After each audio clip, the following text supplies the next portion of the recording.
Assalamualaikum warahmatullahi wabarakatuh. Sebelum pembelajaran dimulai, marilah kita berdoa terlebih dahulu. Berdoa mulai. Berdoa selesai. Gimana kabarnya hari ini anak-anak? Semoga kabar kalian selalu baik-baik saja dan selalu semangat untuk terus belajar. Oke, pada pertemuan kali ini saya ingin memperkenalkan diri terlebih dahulu. Untuk perkenalan bisa dilihat di biodata.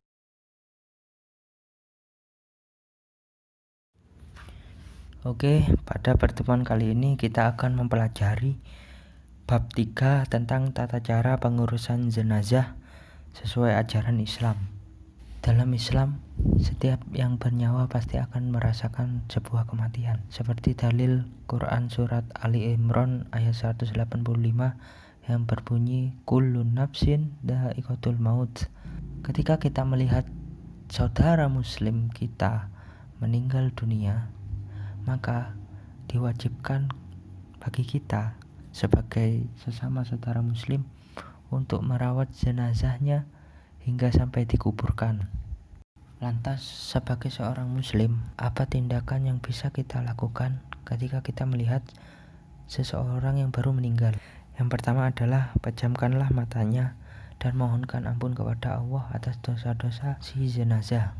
Kemudian ketika si jenazah saat meninggal posisi mulutnya itu menganga, boleh dianjurkan untuk mengikat kepala agar si mulut jenazah tidak menganga.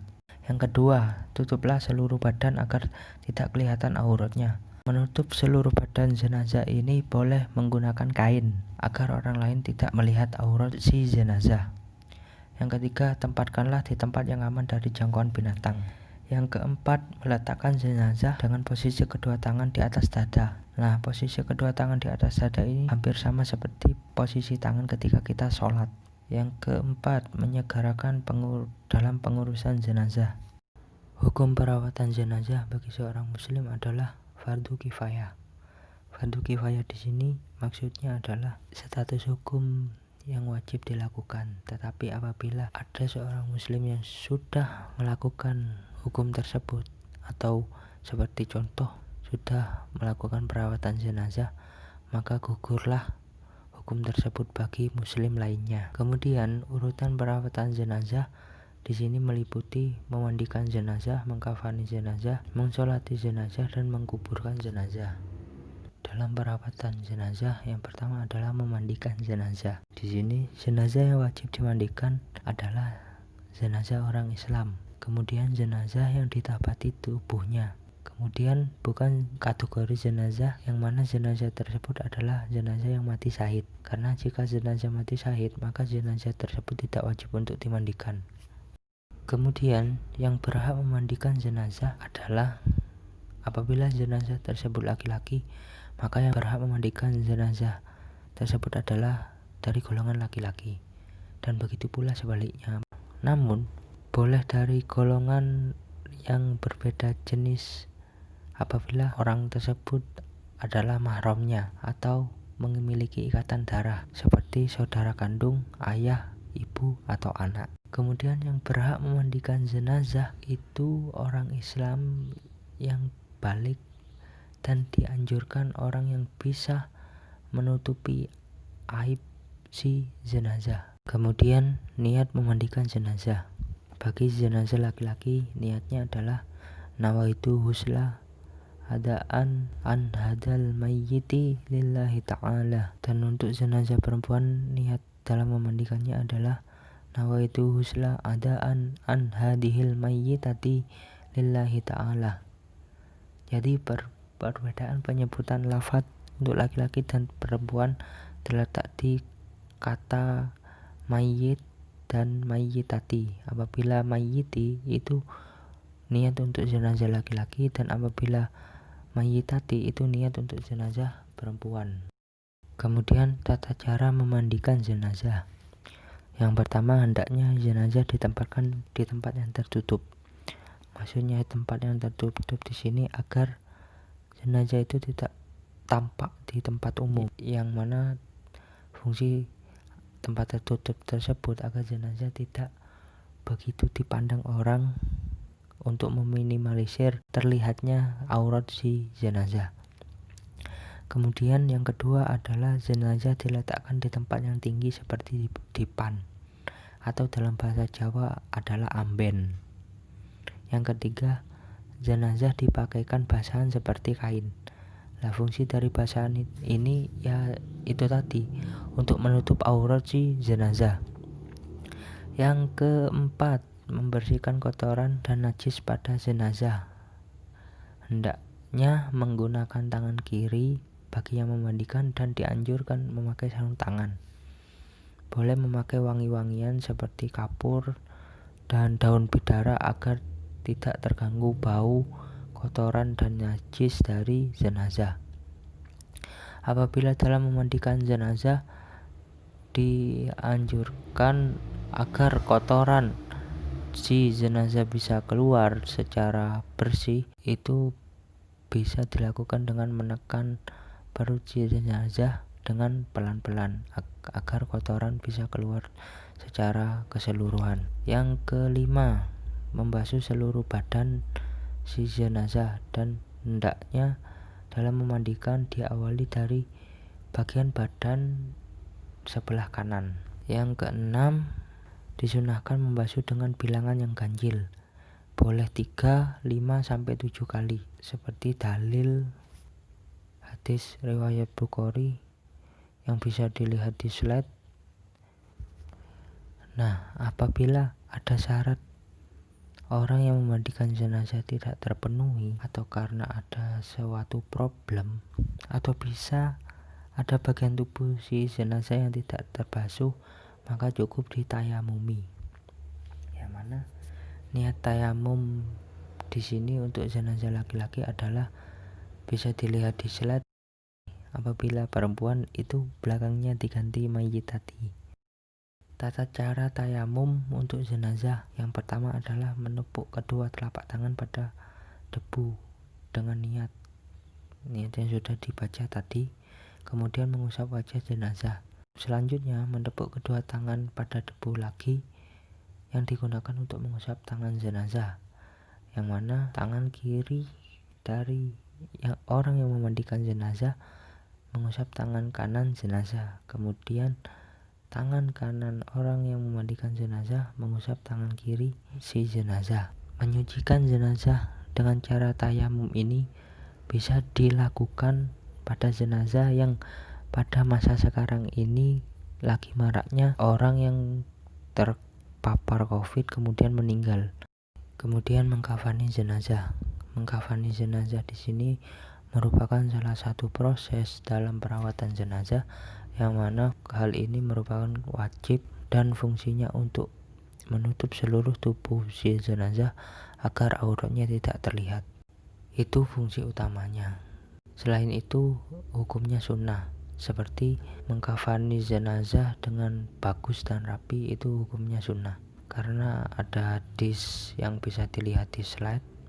Kemudian disunahkan juga menggunakan 3 helai kain putih sesuai hadis yang ada bisa dilihat di slide. Namun ada juga dalam prakteknya di masyarakat itu menggunakan 5 helai kain putih dalam mengkafani jenazah. Nah, ketika mengkafani jenazah itu tidak boleh terburu-buru dan harus rapi, setidaknya tidak asal-asalan. Kemudian dalam mengkafani jenazah itu dianjurkan diberi wewangian pada kafan. Kemudian mensolati jenazah sesuai dengan dalil yang ada di slide video. Itu bisa dilihat bahwa melalui hadis ini itu ditekankan bahwa sebagai seorang muslim kita diwajibkan dan dianjurkan untuk mensolati jenazah saudara muslim kita. Kemudian tata cara sholat jenazah, yakni jenazah diletakkan di depan jamaah. Nah, sebelum jenazah tersebut diletakkan di depan jamaah, ada syarat yang diperbolehkan ketika kita melakukan sholat jenazah, Yang pertama, jenazah itu sudah dikafani, kemudian jenazah tersebut sudah suci, baru kita boleh melakukan sholat jenazah. Kemudian dalam melakukan sholat jenazah, posisi imam, apabila jenazah tersebut laki-laki, maka imam berdiri lurus dengan kepala si jenazah. Tetapi apabila jenazah tersebut perempuan, maka imam berdiri lurus dengan perut si jenazah perempuan. Kemudian ketika jamaah sholat jenazah sudah siap, maka yang pertama dilakukan adalah berniat untuk melakukan sholat jenazah. Yang mana sholat jenazah ini di sini dalam prakteknya itu terdapat 4 takbir. Berikut merupakan niat sholat jenazah, bisa dilihat di slide. Setelah niat itu melakukan takbiratul ihram, yang kemudian dilanjutkan dengan membaca surat Al-Fatihah. Setelah membaca surat Al-Fatihah selesai, takbir kedua, yang kemudian dilanjutkan dengan membaca sholawat Allahumma shalli ala Muhammad. Itu versi pendeknya. Setelah itu dilanjutkan dengan takbir ketiga, yang mana setelah takbir ketiga membaca doa jenazah sebagai berikut, bisa dilihat di tayangan video. Nah, perbedaan antara jenazah laki-laki dan jenazah perempuan itu bisa dilihat dalam membaca doanya di kata hu dan ha. Apabila jenazah laki-laki itu dibaca lahu, dan apabila jenazah perempuan itu dibaca laha. Kemudian dilanjutkan dengan takbir keempat. Setelah takbir keempat itu membaca doa Allahumma la tahrimna ajrahu wa la taftina ba'dahu waghfir lana walahu. Dan ini dikhususkan untuk jenazah laki-laki karena berakhiran hu. Apabila berakhiran ha itu dikhususkan untuk jenazah perempuan. Yang terakhir adalah mengucapkan salam sambil menoleh ke kanan dan ke kiri. Dalam membaca doa setelah takbir ketiga dan keempat itu, apabila jenazah tersebut lebih dari satu atau jenazahnya berjumlah 2, maka bacaan hu-nya itu diganti huma. Dan apabila jenazah tersebut ada banyak atau jamak, maka bacaan hu atau hanya itu diganti hum. Kemudian yang terakhir dalam merawat jenazah adalah menguburkan jenazah. Adapun adab-adab dalam menguburkan jenazah, yang pertama adalah dianjurkan jenazah dikuburkan secara sesegera, seperti riwayat hadis Bukhari Muslim yang bisa dilihat di slide video. Kemudian yang kedua adalah dianjurkan mengubur di siang hari, tetapi boleh dikubur di malam hari apabila terdapat udzur atau keterpaksaan. Yang ketiga, boleh menguburkan 2 atau 3 jenazah dalam satu liang lahat. Hal ini berpedoman pada sebuah peristiwa yang dulunya adalah perang Uhud, yang mana hal itu memakan banyak korban. Kemudian Nabi memperbolehkan mengubur 2 atau 3 jenazah dalam satu liang lahat. Yang keempat, ketika meletakkan jenazah pada liang lahat, ada sebuah riwayat bahwa Rasulullah SAW membaca Bismillahi wa ala millati Rasulillah. Kemudian biasanya dalam praktek penguburan jenazah khususnya di Indonesia, ketika sudah meletakkan jenazah di liang lahat, biasanya itu ada jenazah diadani terlebih dahulu sebelum jenazah dikuburkan.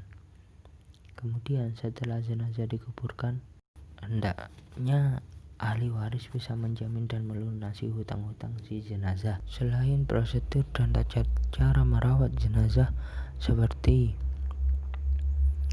memandikan, mengkafani, mensolati dan menguburkan jenazah, juga ada istilah dalam Islam adalah takziah, yang dalam bahasa Indonesianya adalah melayat. Takziah di sini sebagai bentuk rasa empati dari saudara sesama muslim yang dengan maksud untuk menghibur dan memberi semangat kepada sohibul musibah atau orang yang tertimpa musibah kematian. Adapun adab orang yang bertakziah adalah Yang pertama, menyampaikan doa untuk kebaikan orang yang meninggal. Kita memberikan sebuah support kepada keluarga yang ditinggalkan agar si keluarga yang ditinggalkan memiliki kesabaran dan ketabahan, bisa ikhlas menerima sebuah peristiwa ini. Kemudian yang kedua adalah hindarilah pembicaraan yang menambah sedih keluarga, seperti pembicaraan yang mana hal tersebut menggunjing si jenazah, yang dapat membuat sedih atau tambah sedih si sohibul musibah atas perkataan tersebut. Itu harus dihindari. Kemudian yang ketiga adalah hindari canda tawa yang berlebihan. Yang keempat, diusahakan turut mengantar jenazah ke pemakaman hingga selesai penguburan. Yang kelima, boleh memberikan sebuah support materi untuk membantu meringankan beban si sohibul musibah atau orang yang tertimpa musibah kematian. Selain itu, juga terdapat istilah dalam Islam adalah ziarah kubur, yang mana ziarah artinya berkunjung, kubur artinya kuburan. Jadi ziarah kubur adalah suatu hal yang mana seseorang muslim itu berkunjung ke sebuah makam.